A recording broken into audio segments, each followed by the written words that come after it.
Badanti e colf senza Green Pass in Veneto sono migliaia, rischiano il licenziamento e per questo molte si stanno vaccinando. Giorgia Bonomi.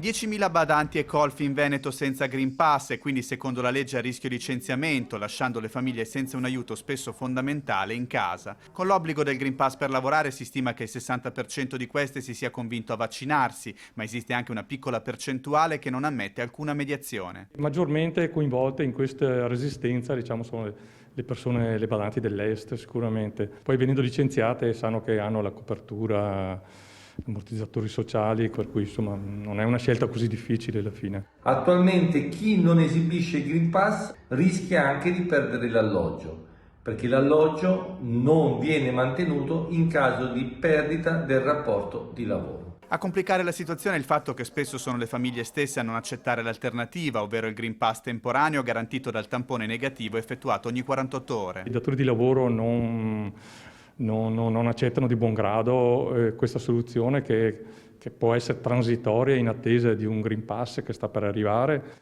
Viceversa, se non c'è una volontà specifica di vaccinarsi, preferiscono licenziare. Situazione analoga per le lavoratrici vaccinate con uno dei sieri diffusi fuori dall'Unione Europea, anche se c'è attesa per il nuovo regolamento della UE che potrebbe permettere la libera circolazione al di là del tipo di siero inoculato, una prospettiva che però lascia perplessi gli addetti del settore. Non ha senso, non è giustificato insomma, dal rischio reale che poi alla fine gli utenti, le persone fragili e anziani a casa corrono.